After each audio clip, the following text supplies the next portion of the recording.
I'm going to bring in Rajdeep Sardesai also into this conversation. He's just come back from Tripura after shooting an election on my plate episode. Good morning, Rajdeep. We are talking about the various factors which could come into play.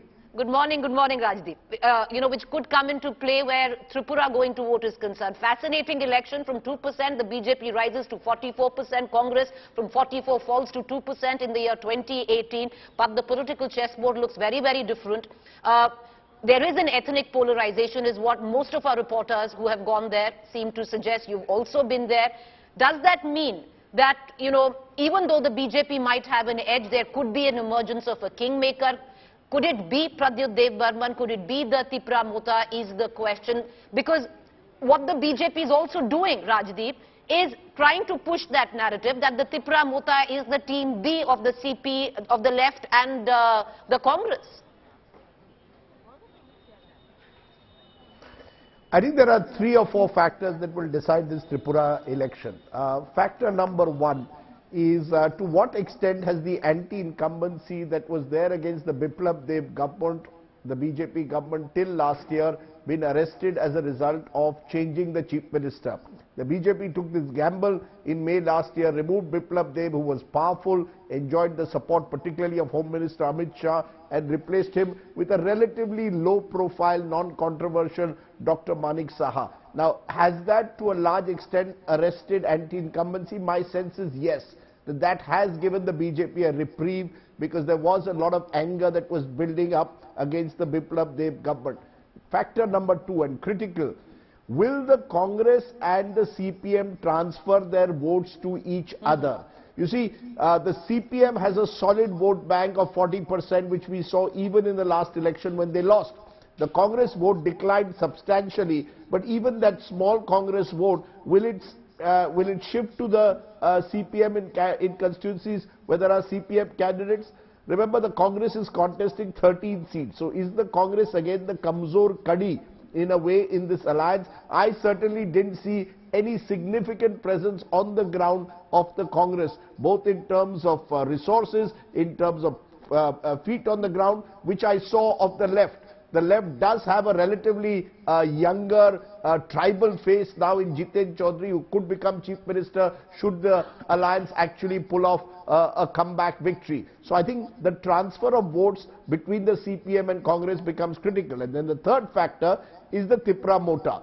The Tripura Mota, I think like every 5 years I was told in Tripura, a tribal grouping comes along. Last time it was the IPKT, basically groupings that hope to sort of spur a tribal identity. The Tripura Mota is clearly damaging the BJP in parts of that tribal belt. But remember, even in the tribal belt, there are about 4 or 5 seats with a large Bengali population. Kaushik Dekha, who's been there, seems to differ, and he's saying that the Tripura Mota, with the way it's doing, could actually benefit the BJP and result in a counter ethnic polarization of sorts, which is the Bangla vote. There are two ways of looking at it. Number 1, out of the 20 seats last time, the BJP, along with its partner IPKT, had virtually swept these seats.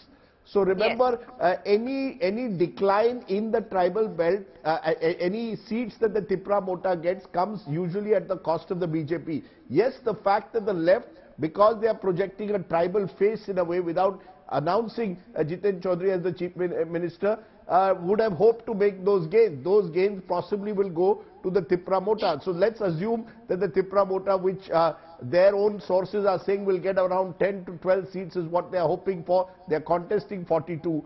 Right. Most of those seats are coming at the cost of the BJP or its alliance partner. That leaves the remaining 40. In those 40 seats, Bengali dominated, the BJP hopes for a consolidation of the Bengali vote. They are in fact, yes, rightly playing the card that, look, if, at a time when the Tripura Mota is running this aggressive campaign, the Bengalis need to consolidate behind a nationalist party like the BJP, and thereby they are hoping that out of the remaining 40 seats, the non-tribal 40 seats, the BJP will sweep those seats is what the hope is. My own sense is BJP is certainly in pole position because, as I said at the outset, I do believe a substantial amount of the anti-incumbency was arrested by changing the chief minister.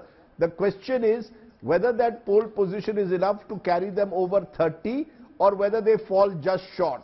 My own sense is, remember, this is a state which tends to deliver clear, decisive mandates, unlike most other parts of the northeast. That sets Tripura in a way apart from many other states. That Tripura is one of the few states in the northeast which has consistently given a decisive edge to one side or the other. And I'll make one small last point. You know, a lot of people I spoke to said something interesting. They said, look, we gave the left 15 years. You know, in a row. We gave them 20 years, sorry, to show what they were all about. We now have given the BJP 5 years. What's the harm in giving them 5 more? So you see, I think the BJP, while there is this anti-incumbency, benefits from the fact that the party still is seen as relatively new, young, and thereby and has pumped in the resources from the center. So the people of Tripura, particularly the Bengali people speaking population, would be more inclined to give the BJP one more chance. So I sensed a lot of people I met saying, let's give the BJP one more chance. And therefore I do give the BJP the edge in this Tripura election. The Tripura Mota may do well in 8 to 10 seats. The Congress-CPM alliance, can it really gel and ensure a transfer of vote, perfect transfer of vote? Huge question mark on that.